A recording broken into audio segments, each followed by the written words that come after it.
सीता जी का स्वयंवर। सीता वैदेही की राजधानी मिथिला की राजकुमारी थी। राजा जनक को सीता खेत में मिली। राज जनक ने उन्हें पृथ्वी की बेटी मानकर गोद ले लिया। उर्मिला राजा जनक की पुत्री थी और सीता और उर्मिला एक दूसरे को बहुत प्यार करती थी। सीता बहुत समझदार और सुशील थी। उन्हें शास्त्रों का बहुत ज्ञान था। जब सीता शादी के लायक हुई तो राजा जनक ने उनके लिए योग्य वर ढूंढने के लिए एक स्वयंवर किया। राजा जनक के पास एक धनुष था जिसका नाम पिनाका था। यह भगवान शिव का धनुष था। राजा जनक ने स्वयंवर में एक शर्त रखी कि जो राजकुमार धनुष पर स्ट्रिंग चढ़ा देगा उसी से सीता का विवाह किया जाएगा। सीता माँ लक्ष्मी की अवतार थी और उन्होंने बचपन में धनुष को बड़े ही आराम से उठा लिया था।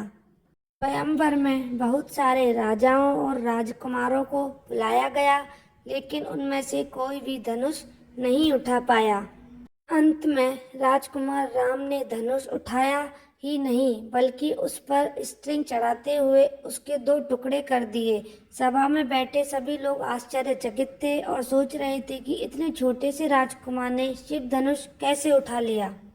राजा जनक ने घोषणा की कि श्री राम ही सीता के पति बनेंगे, लेकिन तभी ऋषि परशुराम, जो बात निडर थे, वहां आ गए। परशुराम भगवान विष्णु के 6ठे अवतार थे और वे राम पर बहुत क्रोधित हो गए।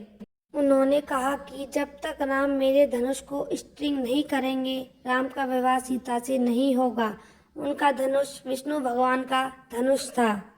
प्रभु श्री राम ने बड़ी सरलता से उस धनुष पर भी स्ट्रिंग लगा दिया और परशुराम की तरफ तीर निशाना किया।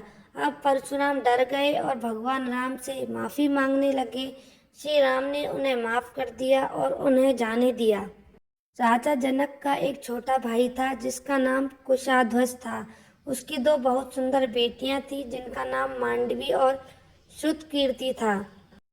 ऋषि विश्वामित्र ने राजा जनक को सुझाया कि वे भरत की शादी मांडवी से और शत्रुघ्न की शादी श्रुतकीर्ति से कर दें।